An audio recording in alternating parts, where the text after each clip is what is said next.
All right. Thank you all for coming to the last talk of the session. So I'm Trammell Hudson with Two Sigma Investments, and for the past several years I've been taking apart firmware, and now I need to take apart this clicker.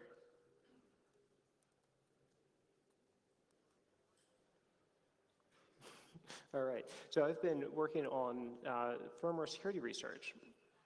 2 years ago, I presented at CCC Thunderstrike, which was the first firmware rootkit for MacBooks that allowed an attacker to overwrite the motherboard boot firmware via a Thunderbolt device. A year after that, I teamed up with Zeno and Corey from Legbocore, and we ported a bunch of their UEFI vulnerabilities over to Apple's EFI firmware, and were able to show that that common code base allowed vulnerabilities to be portable between different systems. But my real passion isn't just breaking things, it's taking them apart, understanding how they work, and then building systems, open systems, that people can extend and use for what they want to do. And that's why I'm really excited to be talking to you today about Heads, which is a open source firmware for commodity laptops and servers. The name is sort of a play on Tails, which is great if you want to have a system where you have no state and there's nothing logged on it. Heads is sort of the opposite of that. It's when you want to preserve the state and you want to have some guarantees of the integrity of the system. So let's back up for just a quick minute and talk about why is firmware security so important. And the Intel Advanced Threat Research has given a bunch of great talks showing what can firmware vulnerabilities do or firmware malware do. It controls the system from that very first instruction when it starts up, which allows it to infect the OS or the hypervisor. It can bypass pretty much any sort of security scanning. It can hide an SMM. It's in a very, very powerful position for persistence. And some vendors are even using this to ensure that your computers always have their bloatware installed. So even if you do a clean install, it reinstalls itself into the OS. We also know that nation states are taking advantage of these sorts of things, and that they're buying vulnerabilities from exploit vendors who are selling them rootkits and things to run in the firmware. And we now have evidence that some of these nation-state adversaries are watching conferences and re-implementing the security vulnerabilities that are being discussed there.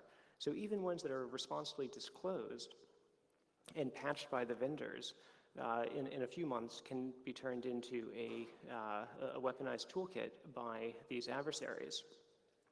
And they know that even though it has been patched in the firmware, in the vendor's official firmware tree, it may be months or years or never that it actually gets installed in the user's system.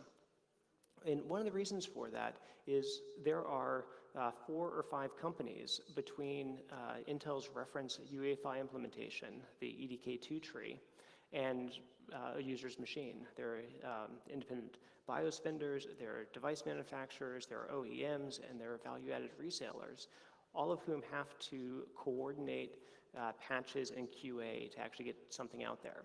And this means that a lot of firmware vulnerabilities just never get patched in the wild. And with this EFI firmware comes an enormous amount of complexity. It's millions of lines of code. And it was intended to replace the legacy BIOS, the 40-year-old BIOS from the 1970s. And it brought with it a huge amount of complexity, an entire operating system worth of complexity, but didn't really provide any new features. So a lot of the open source community has never been very happy with it. The Heads philosophy is that firmware needs to be open. It needs to be flexible so that we can adapt it to our own needs. It needs to be something that is well tested and understood. Building on something like Linux makes that possible, where we use Linux for all of our other tasks. We should use it in our firmware as well. And for the security, it needs to be built reproducibly, and it needs to be measured during the boot process so that we can have cryptographic guarantees that what we are running is what we think we have built. So Heads is built with two major components, the core boot free firmware, and then the Linux kernel that lives in the ROM on the motherboard. And then surrounding that is a lot of security research that the wider community is doing, and we're able to incorporate into the firmware. Using Linux in the ROM is not a new idea. It goes back to the mid-1990s. I was at Sandia National Labs, and we were building large-scale parallel machines, some of which were custom, tightly coupled, some of which were just clusters of Linux workstations. And on the clusters, we were really frustrated dealing with TFTP and trying to get these machines to boot over PXE. Our colleague Ron Minnick at Los Alamos had similar concerns, and he looked at what the BIOS was doing and realized that it was duplicating all of the initialization that Linux was doing. So he built a custom firmware for his cluster that just booted straight into Linux. And he called that Linux BIOS, because that's the logical name for it. And in 2008, it was renamed to Core Boot, and when he moved to Google, it was used to power all of the Chromebooks. So the Chromebooks are some of the only non-UEFI x86 laptops out there. And they have done an amazing job on the security aspects, that they have features like write protect screws on the firmware to prevent accidental or malicious software writes. They have signed boot chains. They have cryptographically protected file systems. Chromebooks are doing a great job. Alex Stamos from Facebook said, unless you are a security expert, you should probably use in a Chromebook. But of course, we're security experts here, so we want to do this ourselves. We want to put Core Boot on our machines. Core Boot has 3 stages that it goes through. It has a very small boot block that initializes the TPM and does some measurements, and then prepares what's called cache as RAM mode. It then runs a ROM stage in that mode that is able to initialize DRAM and do some early chipset init. And it then sets up a few tables for what it finds and jumps into a payload. So unlike UEFI that has device drivers for your NIC and your hard drive controller and your video card and your USB, Core Boot is tiny. It's 1% the size of the UEFI executable. So the trusted computing base, the TCB, is much, much smaller. After it has done that initialization, it jumps into a payload, and it's relatively agnostic about the payload. In the case of Heads, it jumps into the Heads Linux kernel, and roughly 1 second or so after the machine boots up, or excuse me, after you power on the machine, it's able to drop you into an interactive shell running out of ROM. And at this point, we can now start to write our initialization scripts and define what boot device we want to use, and all of the sorts of things that BIOSes usually do, but we can do it with the power of Linux rather than whatever limited functionality is in UEFI. So we can boot from a fully encrypted drive. We can boot from any number of file systems that Linux supports. We can contact network services to determine what our boot policy is, or to fetch kernels. Meanwhile, UEFI supports booting from unencrypted FAT file systems. So it's still 1 million lines of code in UEFI, which is a shockingly large amount of code for just system initialization. And it doesn't have a huge number of contributors. It doesn't have a sort of the time on the internet that Linux does, that Linux's device drivers and network stack are getting hammered every single day by attackers and defenders, and they're really well protected. There are bugs that show up, but they tend to get fixed fairly quickly, and they tend to be fairly well understood. There's a saying in security that with enough eyes, all bugs are shallow, and UEFI has 100-something contributors, and GitHub just gives up and says Linux has infinite number. So, in addition to being able to have all those contributors, we can tailor the core boot installation to our individual applications. That if a vendor doesn't want to support your RAID controller or your NIC or something, you're pretty much out of luck. But with core boot and Linux, we can build custom versions tailored for our own machines. So the third major component of heads is a tool called kexec, which also goes back to the Linux BIOS days. Eric Biederman wanted a way to quickly reboot his diskless clusters. So he hacked up a way to start running a new kernel from within one that's already up. So in the heads init script, it figures out what kernel you want to use, what initial RAM disk, and then it does a kexec load, and then kexec execute, which starts that kernel running. And how it figures out which kernel to run or which RAM disks to use or what kernel parameters are completely flexible, because it's Linux. It's not some limited proprietary vendor BIOS. So now that we have this flexible way to bring the system up, how do we actually protect it? How do we deal with the fact that this is a dangerous time for computers?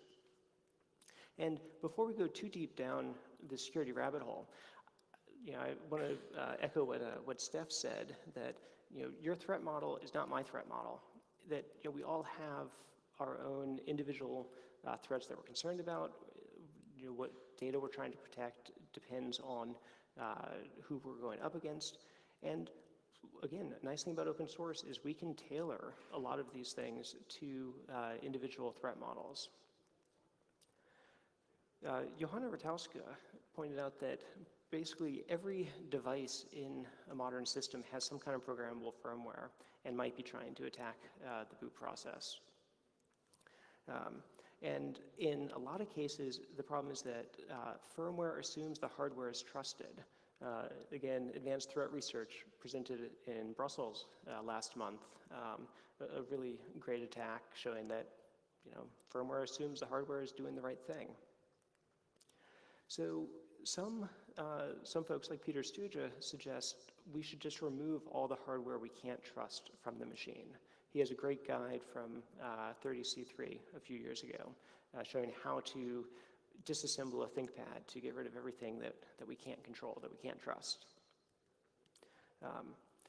Intel recommends turning on features like the IOMMU in the firmware to prevent rogue devices from being able to interfere with the boot process.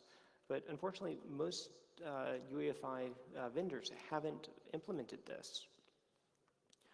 In the case of core boot, it hasn't brought up the PCIe bridges with bus mastering, so it's not vulnerable. But when it hands over to the Linux kernel needs to turn on the IOMMU. And again, it's open source. We can just enable that feature. We can test it on our hardware. We can validate it, and we can build firmware for our systems that have this sort of security feature enabled. Another attack vector is option ROMs, which are executable code loaded from PCIe or PCI devices. So this is a slide from my Thunderstrike talk where I revealed my file vault encryption password to a few thousand people. And as Zeno points out, this has been a problem since 2012 with Snare's talk, but it actually goes back even further. John Heisman complained about it in 2007 at Black Hat. He pointed out that option ROMs are basically an easy way to get persistence before the kernel starts. Again, with open source, we can choose whether or not we want to enable this sort of functionality. As the core boot config file says, if you're concerned about security, you probably want to turn this feature on. It might break some things. There's some devices perhaps you want to load an option ROM from, but you can validate it, you can test it, and you can decide if that security trade-off is worth it. And in general, you don't need option ROMs anymore. Once the Linux kernel is up and running, it uses its own internal drivers for all of these devices. Another place that we're taking advantage of good work that's being done by the by the Chromebook team is enabling the non-volatile write protect bits on the SPI flash. So that boot block and ROM stage of core boot can be made immutable. And this completely eliminates an entire class of software-based attacks against the system. So Thunderstrike, Light Eater, Dark Jedi, Speed Racer, none of these vulnerabilities would be able to overwrite that boot block because you would need physical presence in order to modify it.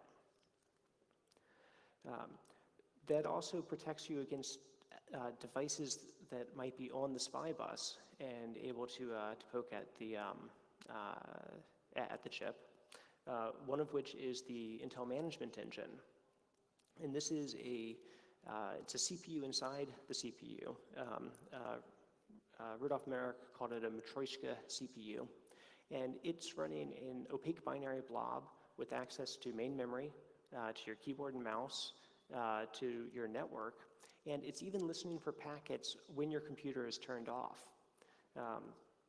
So the rootkit possibilities inside that management engine are really quite concerning. So I did a bunch of research in how to try to disable it and published some findings that were turned into the ME cleaner script that can take the management engine firmware and remove pretty much all of the rootkit functions and leave just enough functionality to boot the system. This also frees up an additional 5 megabytes of space in the SPI flash for the heads payload. And it works on Sandy Bridge and Ivy Bridge, as well as some Skylake systems. Although on the Skylake, there's some interaction with BootGuard that still needs some further research. Okay, so we have a flexible way to boot the system and get it up and running, and we hopefully are reasonably protected against these hardware attacks. We still need to worry about how do we protect the secrets, the disk encryption keys and things like that. So Heads takes extensive advantage of the TPM, the Trusted Platform Module. And it's a cryptographic coprocessor that has really not been well received by the open source community because of its association with the Trusted Computing Group and Microsoft and DRM. And that's because when it's used in those systems, you don't control the firmware, that the root of trust is in someone else, not in your own code. But in a core boot and heads system, we control what is being measured and we control that root of trust. The TPM by itself doesn't actually do direct validation of things. It has registers called PCRs that only support an operation called extend. And what the extend operation does is it takes the current value of the register, the hash of some block of code or data, concatenates those together, and then hashes them, and that becomes the new value of the register. So it doesn't directly tell you what has been run, but it allows you to cryptographically verify what that chain of extensions has been. And if the boot block, the immutable boot block that we talked about earlier, does an initial measurement of itself and then measures the ROM stage, and then the ROM stage measures the RAM stage, and the RAM stage measures the payload. At that point, we can compute what that value should be in the PCR. The other operation the TPM supports is sealing keys into it, and it will only unseal the key if the PCRs match. So this means that the same code has to be executed doing those measurements in order for the TPM to reveal that secret key. And what goes into the measurements is a choice that has a lot of bearing on security. The core boot and the payload are obvious choices, and there's been a lot of writing by the Johanna and other folks on what else should be measured. And since we have Linux, we can write shell scripts that do things like measure the cryptographic headers of the encrypted drives to ensure that someone hasn't swapped out the drive underneath you and is just trying to get your disk encryption key. If we go back to that unsealing operation, it also takes a password to do the decryption. And one concern is, how do you know that you're typing your password into a trusted system? That someone might have modified the firmware along the way, and now it's just giving you what looks like a valid prompt. Some things like the Anti-Evil Maid toolkit use the PCRs to seal a secret message that they display to you when, if and only if the PCRs match. The problem is that that's pretty easy to replay, that if they can get the contents of that message, an attacker could just have the firmware display that to you. So Matthew Garrett presented a really neat idea of using the Google Authenticator, the TOTP system. So rather than having the firmware display a message, it has the keys, there we go.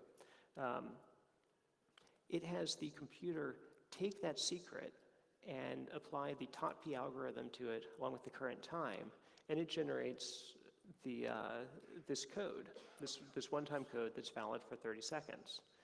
And the user of the computer can then verify on their phone that that same code is being generated.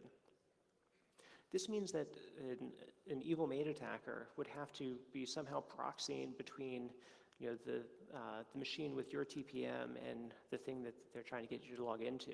So it becomes a much, much more difficult job for an attacker to subvert. And since we have a full Linux install, we can actually implement Matthew Garrett's idea as a very simple shell script that it reads reads the sealed blob from the TPM's NVRAM.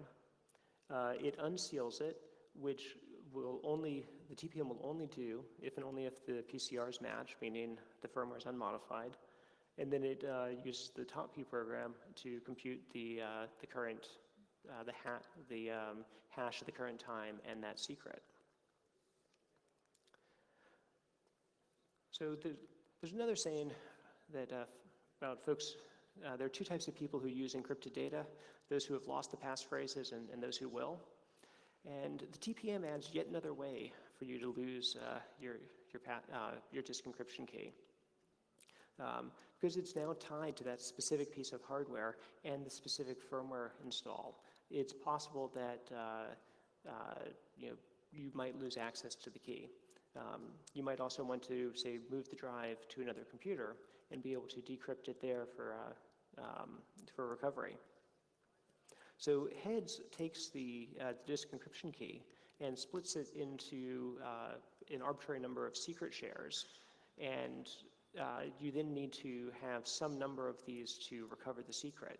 So you can put one in a safety deposit box, you can give one to a friend, you can put one in your password manager, and unless someone can acquire 3 of them or 4 of them or whatever threshold you come up with, they can't decrypt your drive. So the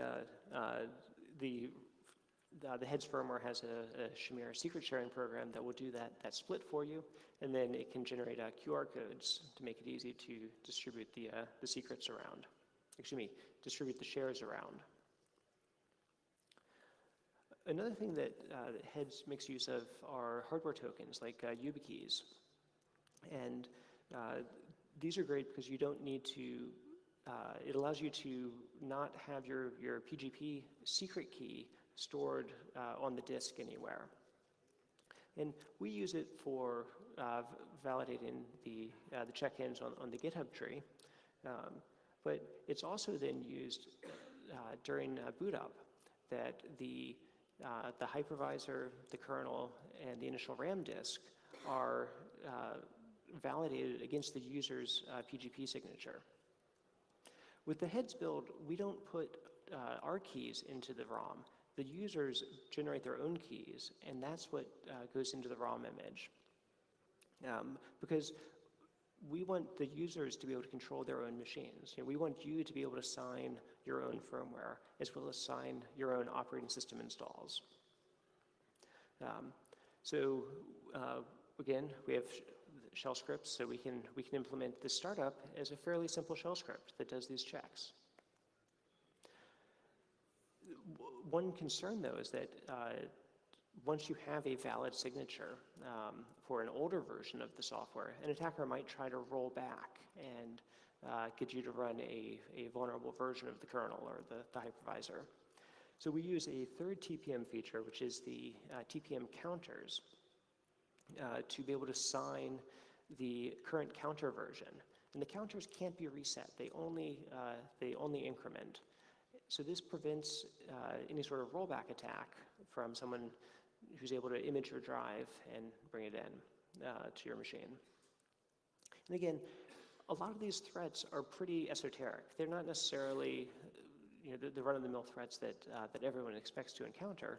But if we can implement these sort of protections in the firmware, it helps make the whole ecosystem safer. Another place where we're trying to learn from what other folks are doing is the Android verified boot, which uses a kernel module called a DM Verity that builds a Merkle tree of hashes of the file system blocks. And this gives you a very lightweight way to sign the entire file system with a single hash. And the beauty of this is this encourages read-only root file systems, because the idea is you generate the Merkle tree, you sign that, and then anytime you do an update, there's an explicit regenerate, resign. So Android has brought this in, and we've been working with Cubes to make it possible to use there as well. And Cubes is a very highly recommended, reasonably secure operating system that I'm very fond of for its approach to security through compartmentalization. That it uses virtualization and virtual machines to separate out different privilege domains. It also moves all of the device drivers and external interfaces into their own guest OS. And they're saying that for their next version of Cubes, for them to certify any hardware, it must have open source firmware. So there's a lot of similar thoughts going on between their team and the Heads team. Another thing Heads is working on doing is being 100% reproducible, which means that if you download the source tree and run make, you will get a bit-for-bit identical binary to the official build. So here we have an Ubuntu system and a Fedora system, and they have precisely the same hash. This is a bit of a process, and unfortunately, compilers seem to go out of their way to make this hard. So we've been having to push a lot of commits and changes to our dependencies. Things like the Zen hypervisor, the BusyBox shell that we use, and for the most part, they've been very receptive to these patches. The other place where we have to worry about it is the initial RAM disk for the Linux kernel, because the CPIO file format has dates and user IDs and inode numbers and a bunch of things that we need to strip out to make them reproducible. So we have a script that will help with that. So that's kind of the high-level state of where Heads is now. I just want to spend a couple minutes talking about where we're planning to go. And there's some really exciting news that just a couple days ago, the Purism laptop company announced that they're going to be shipping their Librem 13 laptop with Core Boot and Heads. And this is really exciting because it's a modern Skylake system, so we can finally stop carrying around our 5-year-old ThinkPads and upgrade to a modern machine. The other really interesting part is that they are going to ship them with the bootguard profile and the bootguard public key unfused. This is a one-time programmable fuse inside the management engine, or excuse me, inside the CPU, that controls how the system boots with bootguard. And right now, the only vendors who are using bootguard are using it to lock out any sort of third-party firmware development. So to be able to set your own key means that you can really own this machine, and only you will be able to produce firmware that boots on it. And this is a great step for hardware security because it pretty much eliminates all but the most sophisticated evil maid attacks. There are other devices in the systems that we need to be worried about. The embedded controller is what handles keyboard input and other things. And it's on most machines, it's closed source and is in a position to log keystrokes and interfere with a variety of operations. The Google Chromebooks have an open source EC, and they do a remote attestation between the EC and the CPU in order to prove that the code that should be running there is actually there. There's a few projects to try to port that to the ThinkPads, and I'm hoping the Librem laptops will also pick it up. The server landscape is unfortunately not great right now for Core Boot. The threat model in servers is really tough, and there is so much programmable firmware on a server. Pretty much everything that I've highlighted here has some sort of firmware in it that potentially we have to be concerned about. There are some groups like Facebook and the Open Compute Project that are trying to tackle some of that. The Yosemite servers from Open Compute have in the BMC here run software from Facebook called OpenBMC that is open source board management controller, and they've moved the hardware root of trust into there, and that's a really exciting place to put to move that root of trust, because in this case it controls 4 separate compute nodes. I'm hoping that Heads will be useful there. We're also collaborating with the Mass Open Cloud project, which is looking at doing bare metal cloud hosting, which is sort of a scary thing when you imagine, what could a previous tenant have left as a surprise for a future tenant inside the system firmware. So they have a TPM-based remote attestation framework called Keylime that they've been working on. And we had a hackathon 2 weeks ago where they were able to integrate Keylime into Heads, have Heads boot their systems, fetch kernels over the network, and hopefully ensure that there were no surprises left in the firmware from previous tenants. There are, of course, plenty of open issues on the GitHub tree, and it is open source. And I would really encourage everyone to, if you have a compatible machine, please download it, try installing it, and help out with some of the issues. And together, hopefully, we can produce open, flexible, measured, auditable, secure firmware for these machines. And I'm really hoping that we can start to move the industry away from this legacy UEFI firmware to modern software built with modern tools that is flexible and adaptable to what we need. So I'd love to answer any questions that you all might have, and thanks again for staying to this last session.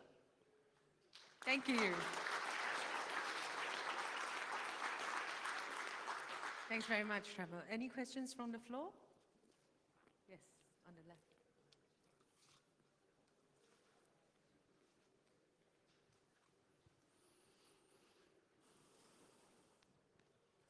Thank you for your talk. I want to ask a question about the TPM TOTP mechanism.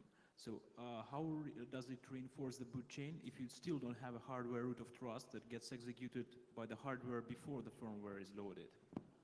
So I mean, the Arroyo firmware can supply the same hash as input to the TPM. So the question is, how does the TPM provide the hardware root of trust? So with a system that has bootguard, the legacy reset vector is no longer used. Instead, a signed authenticated code module, ACM, is validated by the CPU microcode and the signature checked by the CPU microcode. And that is where the root of trust then ends up being established. The signature on that ACM, the key used to sign that ACM has its hash programmed into the CPU fuses, which are one-time programmable. So it's not possible for an adversary to subvert that unless they can swap out your CPU, which in the case of a laptop would be very difficult. In the server, it's a little bit easier, but still challenging. In the absence of bootguard, that if you're on a Sandy Bridge or Ivy Bridge, the hardware root of trust comes from using the non-volatile boot protect bits in the SPI flash, which allows the flash to print writes to certain regions.